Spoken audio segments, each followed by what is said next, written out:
जी। अच्छी। राधे राधे महाराज जी। महाराज जी, गृहस्थ आश्रम में जाने से पहले अपने जीवन साथी से ऐसे कौन से प्रश्न पूछने चाहिए जिससे हमें पता चल जाए कि हमारे अनुकूल है या नहीं? भगवान से पहले प्रार्थना करनी चाहिए। आपके प्रश्नों से क्या होगा, हम गलत उत्तर दे दें तो क्या आप मान लेंगे? मान लो जैसे हम आपसे पूछ रहे हैं, आप ब्रह्मचर्य हैं, आपने कभी किसी को नहीं स्वीकार किया, तो आप कहेंगे मैंने किसी को नहीं स्वीकार किया, तो झूठ भी तो बोल सकते हैं। तो हमें भगवान से प्रार्थना करनी चाहिए कि हे भगवान, मुझे ऐसा जीवन साथी दो जो हमारे मनोनुकूल हो और धर्म के अनुसार चले।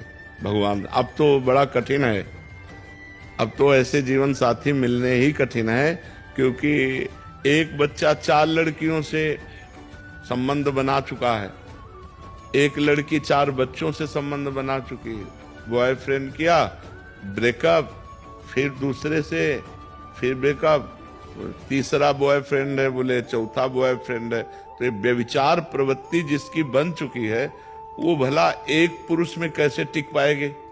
तभी तो देखो बहुत गंदगी फैल रही है, पति पत्नी के संबंधों में कड़वाहट आ रही है। 1 साल नहीं हुआ डिवोर्स हो गया, क्या हो रहा है? ब्याह हुए 1 साल नहीं हुआ डिवोर्स हो गया, ये क्या हो रहा है? या पत्नी पति को मार डाल रही है, या पति पत्नी को मारे डाल रहा है। ये सब क्या है? व्यभिचार प्रवृत्ति के कारण ही तो है। तो बच्चे इस बात को समझ नहीं रहे हैं। आज वो एक बच्चा कह रहा था एक दिन कि जिसके गर्लफ्रेंड ना हो तो लोग उसको बहुत, मतलब मित्र लोग उसे बहुत नीचा समझते हैं। मतलब वो अपना गर्व से वर्णन करते हैं कि मेरे 5 गर्लफ्रेंड है, उसे गर्व समझ रहे हैं। तो आजकल तो बच्चा की ये प्रश्न पूछो कि तुम पवित्र हो, तब तो तुम जीवन भर संशय में बने रहोगे। भगवान से प्रार्थना करो, पहले तुम पवित्र हो, पहले अपने को ब्रह्मचारी बनाओ और फिर भगवान से प्रार्थना करो कि हे नाथ, मुझे ऐसा जीवन साथी दो जो हमें धर्म के अनुसार आप तक पहुंचा दे, भगवत प्राप्ति करा दे, ऐसा जीवन साथी दो। तो ऐसा बच्चा चलना, भगवान से बकाया कोई प्रश्न मत करो। और जब हमने हाथ पकड़ लिया और हाथ समर्पित कर दिया, तो फिर दूसरे की तरफ देखे ना, अपने पति पत्नी से प्यार रखे, यही हम चाहते हैं। बाद में नहीं तो फिर जीवन बर्बाद हो जाएगा।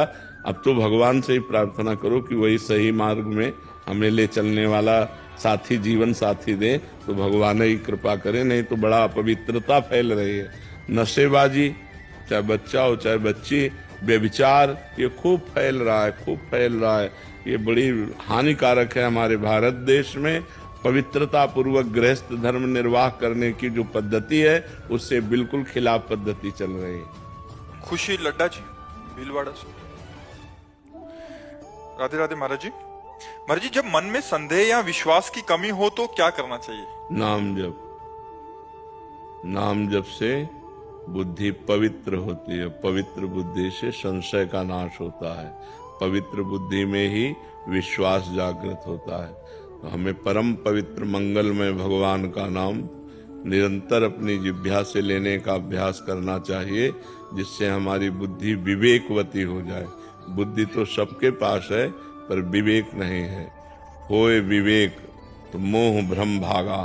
अगर विवेक हो जाए तो सब संशय नष्ट हो जाएगा, सब अविश्वास नष्ट हो जाएगा, परम विश्वास, दृढ़ निश्चय जागृत हो जाएगा।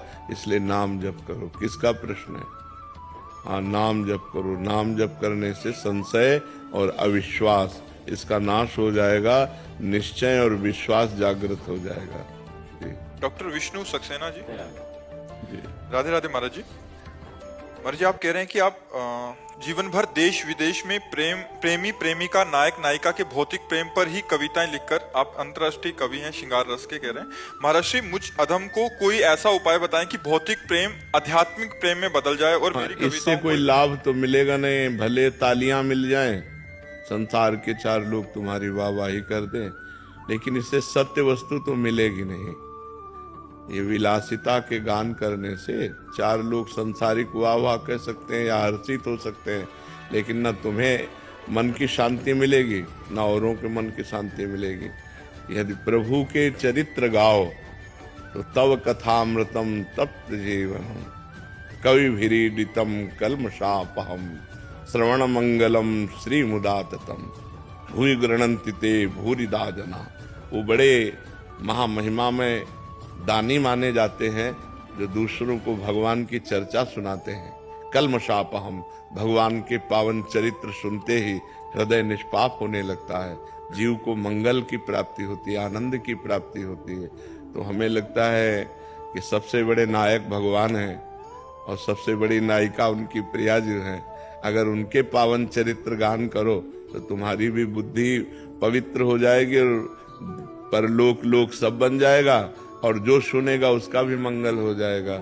तो अब सुधार कर लो, नाम जप करो और भगवान के सिया राम, राधे श्याम, शिव पार्वती इनके पावन चरित्रों का गायन करो, जिससे तुम्हारी वाणी पवित्र हो जाए, लोगों के कान पवित्र हो जाएं और जीवन दोनों का मंगलमय हो जाए, कथन करने वाले का और श्रवण करने वाले का। ये पांच भौतिक शरीरों की सुंदरता क्या, जो क्षण में नष्ट हो जाए उसका क्या गान करना। ये मलमूत्र का भांड शरीर, इसका क्या गान करना। गान करना तो चिदानंद भगवान का गान करे, जिससे हमारा जवान और कान दोनों मंगलमय हो जाए, दोनों पवित्र हो जाए ना। अब नाम जप करो और भगवान का चरित्र गाओ तो जीवन पवित्र हो जाए। नहीं क्या, चार पैसे मिल जाएंगे, लोग तालियां बजा देंगे बस, और क्या है। मरोगे तो न तालियां साथ जाएगी, न पैसे साथ जाएंगे, न नायक नायिका साथ जाएगी, भगवान का चिंतन जाएगा, भगवान का भजन साथ जाएगा। तो हमें लगता है कि रुपया ही सब कुछ नहीं है। भगवान के सहारे हो जाओ और भगवान का यश गाओ तो लोग परलोक सब। थोड़ा कभी बीच में किसी भक्त का पावन चरित्र गा दिया या किसी का तो चलेगा, लेकिन प्रारंभ और अंत ये भगवान से हो तो बीच वाला सब भगवान ही माना जाएगा, क्योंकि हर स्त्री पुरुष के रूप में भगवान ही विराजमान है। हमारी बात समझ रहे हो। अगर अपने प्रोग्राम का प्रारंभ करो भगवान से और अंत करो भगवान में और बीच में नायक नायिका का कर दो तो भी चलेगा। नहीं, प्रारंभ भगवान से करता हूँ। हाँ, क्योंकि भगवान के बिना जीव खुलना ठीक नहीं है। भगवान से प्रारंभ करो और अंत भी भगवान में करो और बीच का रहने दो, जो आप गान करते हो और उसे भी भगवान को समर्पित कर दो कि जो हमें सेवा दी है वो मैं कर रहा हूं, तो वही भजन बन जाएगा आपका। ठीक है। रोहन जी बिहार। राधे राधे महाराज। महाराज जी आपके चरणों में कोटि कोटि दंडवत प्रणाम। गुरुदेव, अब मुझे राधा नाम जपना बहुत प्रिय लगने लग गया है। गुरुदेव, लगभग 1.5 वर्ष से मांस, मदिरा, जुआ, व्यभिचार, गर्लफ्रेंड, गंदे बच्चों का संग, नशा, हस्तमैथुन आदि सभी कलयुगी दोष का त्याग कर दिया है। आपकी कृपा से सब छूट गया है महाराज जी। गुरुदेव, अब मुझे ब्रह्मा जी का पद नहीं चाहिए, देवराज इंद्र का पद नहीं चाहिए, मृत्यु लोक का सम्राट नहीं बनना, मोक्ष नहीं चाहिए, योग सिद्धियां नहीं चाहिए, श्री जी भी नहीं चाहिए। महाराज जी मुझे राधा नाम अखंड जपने का एक कृपा हो जाए। अभी तो सुन के कह रहे हो 500 रुपया में ललचा जाओगे। इतने बड़े त्याग की बात। रास्ते में 500 का नोट पड़ा हो तो कदम नहीं आगे बढ़ाओगे, क्यों? कृपा कर दीजिए। नहीं, ये तो सुन के आप बोल रहे हो, हम असलियत की बात कह रहे हैं कि अगर रास्ते में अकेले जा रहे हो, 500 का नोट पड़ा हो तो कदम नहीं बढ़ेंगे आगे। ये स्थिति जो है, जो आप जो बोले, ये भगवत प्राप्त महापुरुष की स्थिति होती है, जो भगवान सच्चिदानंद में चित्त को डुबो दिया है। अब उसे न पारमेष्ठम, न महेंद्र धिष्णम, न सार्वभौमम, न रसाधिपत्यम, न योग सिद्धिर अपनर्भवम वा। उसे ये सब नहीं चाहिए। न ब्रह्मा का पद चाहिए, न देवराज इंद्र का पद। क्यों? क्योंकि वो ब्रह्मा को भी दुर्लभ जो भगवदानंद है वो उसे प्राप्त हो गया है। अच्छा रसगुल्ला और सब भोजन हो तो भगवान को भूल जाएंगे। वहां कह रहे ब्रह्मा का पद नहीं चाहिए, योग की सिद्धि नहीं चाहिए, देवराज इंद्र का पद। बड़े बड़े ऋषि मुनियों के मन में क्षोभ पैदा कर दे तो अभी क्या है, सुना के बोल रहे। सुना के बोल रहे। अभी माया का प्रभाव तो देखा ले है, पर बच्चे ऊपर बहुत अच्छी मांग है तुम्हारी, बहुत अच्छी मांग है। स्वरूप तो महाराज जी से अलग है। स्वरूप भी अलग है। नहीं, बहुत अच्छा है, बहुत बुद्धि काम कर रही तुम्हारी।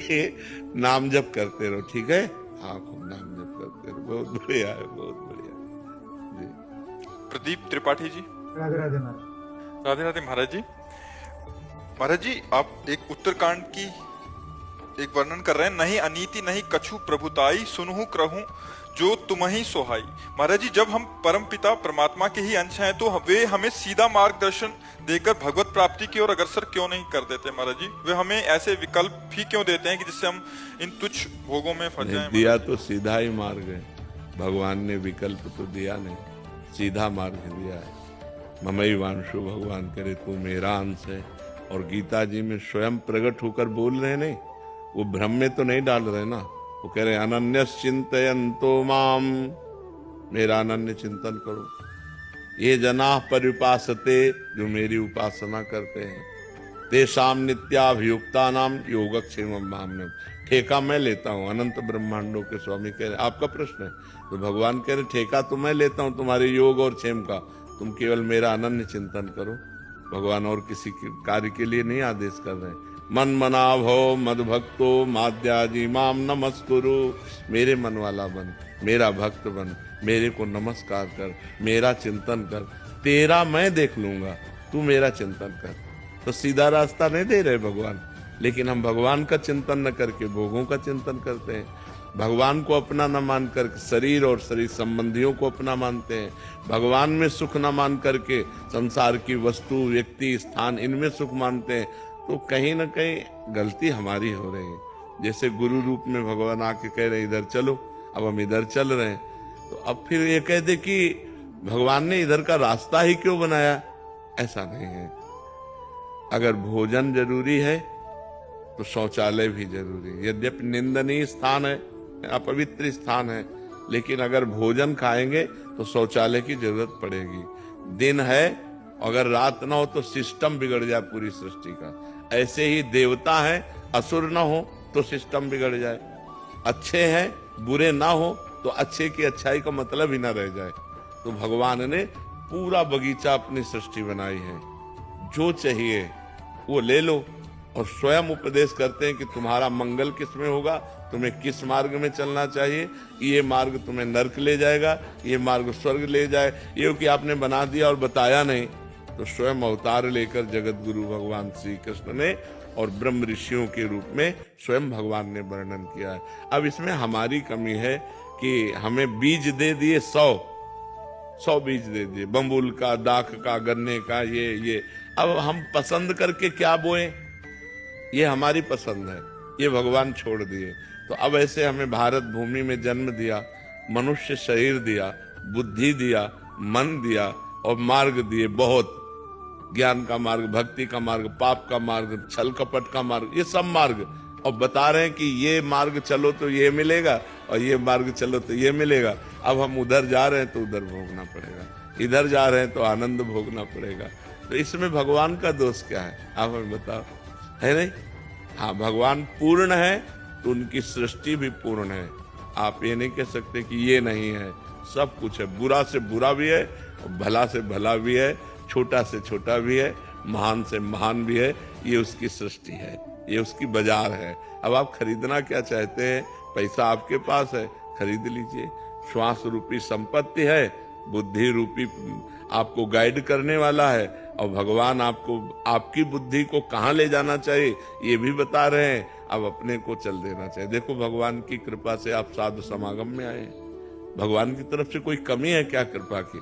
अब आप अगर साधु समागम करके भी असत मार्ग में चले और कह दें कि भगवान को दोष दें, तो हमें लगता है उनकी कृपा ही कृपा हमारे ऊपर है, उनकी वास्तविक कृपा हमारे ऊपर है। हम समझ नहीं पा रहे, अगर हम समझ जाएं तो हम गलत मार्ग में चलेंगे नहीं, सही मार्ग। अब उन्होंने गलत मार्ग क्यों बनाया? तो वो पूर्ण है। पूर्ण तभी होता है जब सब कुछ हो, पूर्णता तभी मानी जाती है जब सब कुछ हो। तो हमारी भगवान की सृष्टि में सब कुछ है। कुछ आपने क्रूर से क्रूर, निर्दयी से निर्दयी, दयावान से दयावान, और सब कुछ भरा पड़ा हुआ है। अच्छा, वो बने हैं, उन्होंने बनाया केवल नहीं, वो स्वयं बने हैं। जब भगवान के सिवा कोई है ही नहीं, था नहीं, रहेगा नहीं, तो फिर ये सब है क्या?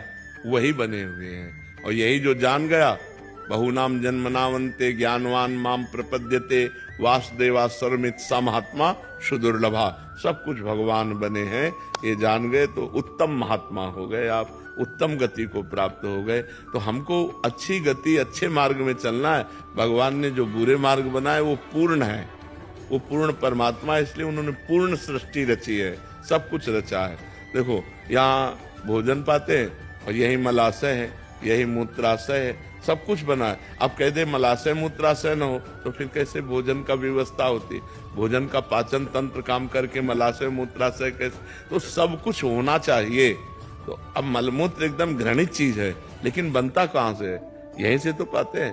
तो ऐसे ही भगवान ने, जैसे हमारे शरीर में सब कुछ है, सब कुछ है, गंदगी से गंदगी, सब चीज, सब अंदर सब भरा हुआ है, लेकिन ऊपर से कितना चिकना चुपड़ा कर दिया कि हम देखकर प्रभावित हो जाते हैं और रूप देखकर लुभायमान हो जाते हैं। ऐसे भगवान ने सब कुछ पूरी सृष्टि में रचा है।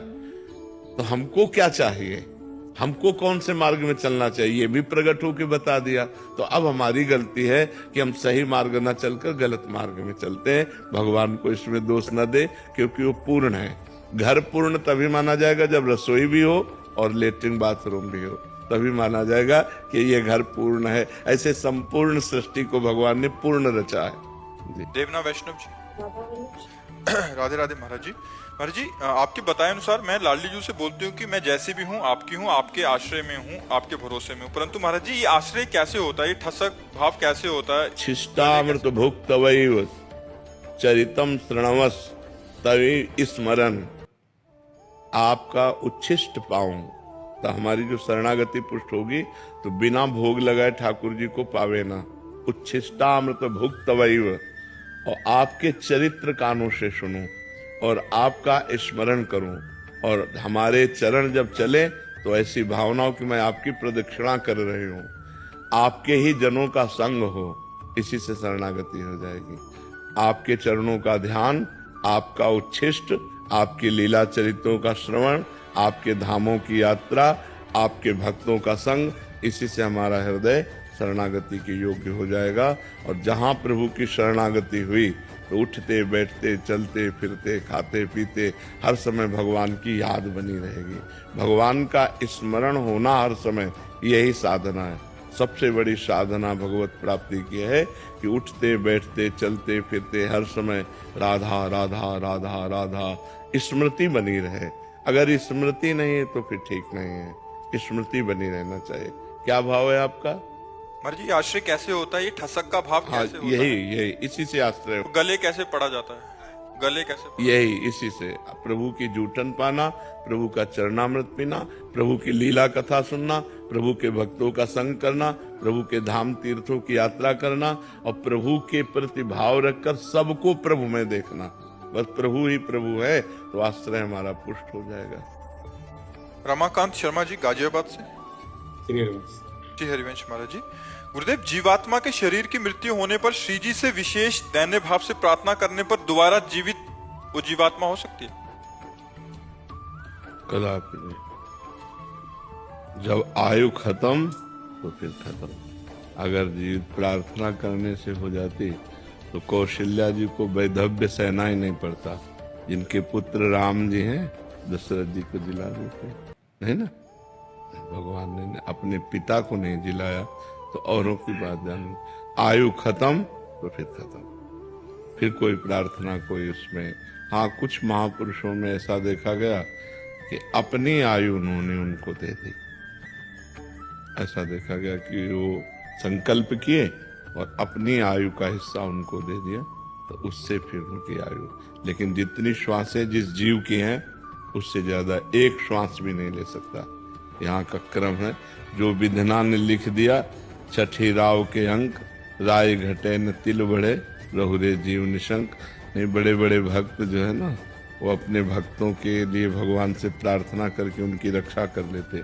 लेकिन आयु जहाँ समाप्त तो समाप्त। भगवान ने अपने वंश को भी नहीं बचाया। 88 करोड़ यदुवंशी आयु समाप्त तो आपस में सब लड़ करके और शरीर पूरा कर दिए। तो जहाँ जिसकी आयु पूरी होनी है उसे नहीं बचाया जा सकता। आपके पास कोई उदाहरण है कि बचाया जा सकता है? अगर बचाया जा सकता तो बड़े बड़े ब्रह्म ऋषि, बड़े बड़े महात्मा, देखो वशिष्ठ जी जैसे, जो नई सृष्टि की रचना कर दें, वो नहीं बचा पाए दशरथ जी को। जाना है तो जाना है। यहाँ से जब जो घड़ी जो श्वास, बस उसमें खत्म। इसीलिए जितनी श्वासें हैं, हर श्वास में नाम जप करो, अच्छे आचरण करो, कोई पाप कर्म ना हो पावे, ज्यादा जीने की आशा न रखो। जितनी श्वासें उतने में काम बना लो। मान लो मेरी अब एक श्वास रह गई, हमने राधा बोला, इसी से भगवत प्राप्ति हो जाएगी। हमें 100 श्वासों की जरूरत ही नहीं है। एक श्वास हो और अच्छे आचरण हो और राधा नाम हो, कृष्ण नाम हो, हरि नाम हो, उसी से काम हो जाएगा। बहुत श्वासें हैं गंदी आदतों में, गंदे आचरणों में, तो उसका कोई महत्व नहीं रहा। जीने का क्या महत्व? लोग समझ रहे हैं, बेविचार कर रहे हैं, मांस खा रहे हैं, दूसरे जीवों को काट रहे हैं, हिंसा, ये क्या तुम्हारा जीना? क्या नरक का सामग्री तैयार कर रहे हो? अगर एक श्वास भी है तो अच्छे जियो, राधा राधा राधा, दूसरों को सुख पहुंचाओ, दूसरों का मंगल करो। तो मेरी जहाँ तक जानकारी है उसके अनुसार एक श्वास भी आगे नहीं बढ़ सकती। जितनी निश्चित श्वासें हैं उतनी ही निश्चित रहेंगी। मनोज दास जी जिंद। महाराज जी, दीक्षा के बाद यदि साधक की मृत्यु हो जाए तो उसकी झोली, माला, आसन का क्या किया जाए? नदी में प्रवाह कर दे, यमुना गंगा आदि नदी में, तो उसके ठाकुर जी हैं, उसकी झोली माला है, उसको विसर्जित कर दी जाती है। महाराज जी, घर में अगर ठाकुर जी की कोई सेवा करने वाला हो तो सेवा कर सकता है? ठाकुर सेवा कर सकता है, माला नहीं। माला को तो उसी के साथ विसर्जित कर, चरण पादुका, हाँ, उसके साथ विसर्जित कर देनी चाहिए। यदि सेवा करने वाला शिष्य है तो अपने गुरु की चरण पादुका रख सकता है, लेकिन ऐसा नहीं तो फिर वो विसर्जित कर देनी चाहिए। और ग्रंथ आदि वो भी साथ ही। हाँ, स्वामी राम सुखदास जी ने अपने ग्रंथ, अपना माला, अपनी सामग्री सब चिता में पहले ही लिख दिया था। कोई भी लेगा नहीं, हमारे साथ चिता में ही जलाई जाएगी, सब चिता में उनके साथ हो गए। वो किसी पावन नदी में यदि उनकी रुचि है तो अपने अनुयायियों को दे सकते हैं। कोई लेने वाला अगर है वो देना चाहे, नहीं देना चाहे तो उनकी जो दिनचर्या की चीज, माला है, झोली है, ग्रंथ है, ठाकुर जी हैं, वो उन्हीं के साथ प्रवाहित करते। महाराज जी, जो ग्रस्त में है महाराज जी, ये तो विरक्त का मार्ग, उनके परिवार में लोग होते हैं तो वो माला झोली तो उन्हीं के साथ जाएगी। हाँ। प्रिंस जी दिल्ली से। राधा वल्लभ, राधा वल्लभ श्री हरिवंश महाराज जी। महाराज जी, सत्संग का सार नाम है, सब कष्ट की मरहम नाम है, पता होते हुए मन बस काम क्रोध में ही क्यों फंसा रहता है महाराज जी? क्योंकि अनेक जन्मों से, ये पता तो अभी हुआ है तुम्हें, और ये फंसा अनेक जन्मों से, तो उसका स्वभाव बन गया है। अब उसके स्वभाव को मिटाना होगा वर्तमान के अभ्यास के द्वारा। हम बार बार अपनी जिह्वा से राधा राधा राधा राधा खूब नाम रटें तो धीरे धीरे अभ्यास बन जाएगा। जैसे आप बिल्कुल नाम जप नहीं जप करते थे तो बिल्कुल ये माया में फंसा हुआ था, अब आज 10 मिनट लगने लगा। आप मानते हो इस बात को कि आपने प्रयत्न किया तो 10 मिनट लगने लगा, 20 मिनट लगने लगा, 1 घंटा लगने लगा। तो ऐसे ही हम प्रयत्न करें, प्रयास करें तो 24 घंटा आ जाएगा कि नहीं आ जाएगा? अभ्यास से हम भजन को 24 घंटा में ला सकते हैं, और 24 घंटे जिसका भजन होने लगा वो साक्षात्कार भगवान का निश्चित कर लेता है। श्वासा श्वासा नाम जपे, दुविधा रहाय न कोय। जो हर श्वास में भगवान का नाम जप करता है उसे निश्चित भगवत प्राप्ति हो जाती है। लोक परलोक के सारे सुख उसे प्राप्त हो जाते हैं जो भगवान का नाम जप करता है। अभी हमारी बुद्धि में केवल ये बात सुना के आई है, अनुभव में तो आया नहीं। जब अनुभव में आ जाएगा तो फिर मन नहीं जाएगा, फिर भगवान में लग जाएगा। ठीक है, राधा राधे, राधा राधे। आज जो रुचि हो वो जब हम तो राधा राधा ही कहते हैं, हम तो राधा राधा ही कहते हैं। विशाल जी हिमाचल से। राधा वल्लभ श्री हरिवंश। श्री हरिवंश महाराज जी। महाराज जी, आपका प्रश्न थोड़ा ऐसा है कि जैसे कभी महाराज जी युद्ध आदि का संयोग होता है जिसमें किसी का पति हो सकता है, किसी का भाई होगा, किसी का बेटा होगा। महाराज जी, वो तो युद्ध में जैसा भी उनका भी जो भी उनका कर्तव्य ही है, पर महाराज जी पारिवारिक जन बहुत चिंतित हो जाते हैं। तो महाराज जी उन परिस्थिति में, क्योंकि एकदम भय बना रहता है कि कब कोई ऐसी खबर आ तो जाए, चिंता का विषय लगेगा ही। उस समय अपने मन को कैसे वो करें महाराज? नहीं समझाया जा सकता, क्योंकि हाँ नहीं समझाया जा सकता, क्योंकि वो कभी भी पधार सकते हैं। भाई बॉर्डर पे हैं या युद्ध में हैं, कभी भी सैनिक हैं, कहीं भी तैनात कर दिए जाएं, कभी भी पधार सकते हैं। तो अगर समझाना तो मोह ये समझेगा नहीं। ममता रत सन ज्ञान कहानी, अति लोभी सन विरति बखानी, ये व्यर्थ जाता है। अब जैसे ममता से युक्त है कि मेरा भाई या मेरा पति या मेरा पुत्र ऐसे शब्द, अब उसको ज्ञान सुहाएगा नहीं, उसको ज्ञान पचेगा भी नहीं। पर वास्तविक बात यह है कि उस समय सोचना चाहिए कि जितनी आयु है उतना ही पुरुष जीवित रहता है। अगर मेरे संबंधी की आयु पूरी है तो कोई मार नहीं सकता। अगर आयु खत्म हो चुकी तो हम तिजोरी में बंद कर लें, घर में लाके, तो भी मर जाएगा वो। तो ज्ञान के द्वारा हमको अंदर समझाना चाहिए। दूसरी बात, वो वीर गति को प्राप्त हो रहा है जो प्रशंसनीय है। और तो सब मरी नहीं, एक्सीडेंट में नहीं मर सकता आदमी। भाई घर से निकला है, पता नहीं लौट के आए कि ना है। वो तो बॉर्डर में देश रक्षा के लिए, राष्ट्र रक्षा के लिए है। तो हमारी चौड़ी छाती होगी जिस समय ये होगा कि वो वीर गति को प्राप्त हुए, तो हमारी चौड़ी छाती होगी कि राष्ट्र के लिए उन्होंने जान गंवाई। यहाँ तो जान ऐसे ही चली जा रही। एक्सीडेंट हुआ, पूरी की पूरी गाड़ी में जितने लोग सब मर गए, गाड़ी में आग लगी, जिंदा जल गए। तो मृत्यु तो निश्चित समय है। अगर वो युद्ध में कोई अकाल मृत्यु थोड़ी होती, उन्हीं की होगी जिनकी होनी है, अन्यथा नहीं होगी। जहां जिससे जैसी होनी है। और जिसका प्रमाण वो परमवीर चक्र आते हैं, 16 गोलियां लगी। हाँ, उसके 16 बाद देख लो। जाके हाँ, 16 गोलियां लगी थी। बिल्कुल बिल्कुल। योगेंद्र सिंह, योगेंद्र, हाँ बिल्कुल। ये गोली तो मुझे ऐसी लगी कि एक सिक्का था 5 रुपए का, या कोई सिक्का था, उसके ऊपर लग के डेवर्ट हो गई। उसी जगह पे सिक्का था और वहीं लगनी थी। हाँ बिल्कुल बिल्कुल। वो भगवान का, उनकी आयु बची थी ना, इसलिए वो अब भी है। अगर 16 गोली क्या चीज, एक में काम हो जाता है, एक में ढेर हो जाता है आदमी। तो ये बात होती है। तो इसमें प्रसन्न रहना चाहिए। यद्यपि तभी हम कह रहे ममता रत्सन ज्ञान कहानी, ये ज्ञान उस समय काम नहीं करता जब अपने प्रियजनों का वियोग होता है तो हृदय फटता है। ऐसा लगता है कि कोई भगवान अगर है तो पुनः जिंदा कर दे, तभी हमें तसल्ली होगी, नहीं तो एकदम वो व्याकुलता हो जाती है। आपको क्या, बड़े बड़े को हो जाती है, बड़े बड़े ज्ञानियों को हो जाती है। ये बिछोह होना एक बहुत बड़ा कष्ट का विषय होता है। और फिर जिसका पति हो, पूरे जीवन भर अब वैधव्य रहना है, पूरे जीवन भर निराश रहना है, कितना बड़ा विषय होता है। पर वो धन्य है। हम इसीलिए भारत के सैनिकों का स्वागत करते हैं। धन्य है जो अपने प्राणों को हमारे राष्ट्र पर बलिहार करते हैं। हम उनको प्रणाम करते हैं, नमन करते हैं। और समस्त भारतीयों को चाहिए कि भारतीय सेना का उत्साह वर्धन करें और उनको नमस्कार करें, क्योंकि बहुत बड़ी वीरता। इसलिए हम भारत सैनिकों को प्रणाम करते हैं कि वो अपनी जान पर खेलकर हमारी रक्षा कर रहे हैं, हमारी रक्षा कर रहे हैं। गुरुदेव, उस वक्त अगर राधा नाम पे अडिग विश्वास कर गोली लगेगी क्योंकि आयु पूरी हो चुकी है। कल्याण हो जाएगा पर गोली लगेगी क्योंकि आयु पूरी हो चुकी है। आयु से नहीं, उसी बहाने से तय हुआ था। हाँ, उसी बहाने से तय हुआ था। बिल्कुल। वो अडिग विश्वास का फिर मतलब क्या, जिस वक्त जैसे कि आप कहते हैं कि परिणाम अच्छा होगा आपका। जैसे आपने कहा राधा, तो गोली आपके लगेगी, आप जाओगे, आपका मंगल हो जाएगा, आपका संसार में आना नहीं होगा। आपके कर्म बंधन जो आपको दुख देने वाले थे सब कट गए। लेकिन ये देखो, हम तुमको शरीर बहुत पॉइंटेड नजर आता है शरीर, लेकिन भगवान के लिए एक कपड़ा है ये, जो तुम हो। तुम्हें गोली नहीं लग सकती कभी, तुम अविनाशी हो। नयनम छिन्नन्ति शस्त्राणि नयनम दहति पावका न चैनम क्लेदन्त्यापो न शोष्यति मारुता। लेकिन ये शरीर जो है ये मरेगा, ये नष्ट होगा।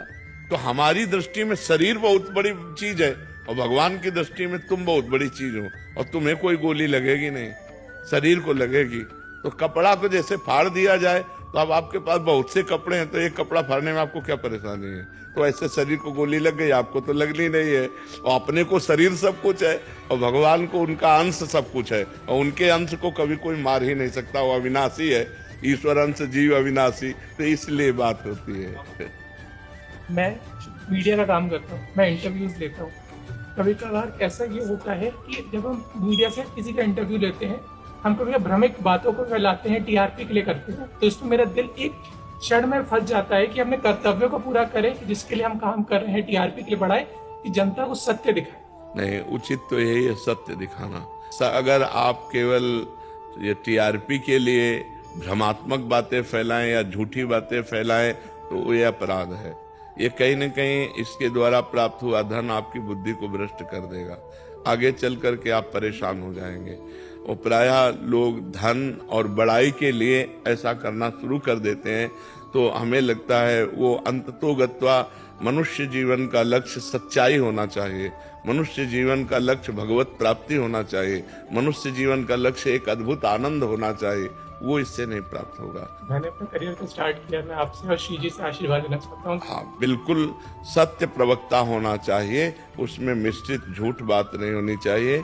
हाँ, जरूर है कि समाज में कड़ुआ माना जाता है सत्य प्रवक्ता हो, आपको ज्यादा लोग आदर नहीं देंगे, आपके जन ही आपका आदर नहीं देंगे, लेकिन जिसका आदर हरि करे उसका निरादर कौन कर सकता है, और जिसका निरादर हरि कर दे तो उसका आदर कौन कर सकता है। ये सब आदर मिट्टी में मिल जाता है, इसका कोई महत्व नहीं होता, ठीक है ना।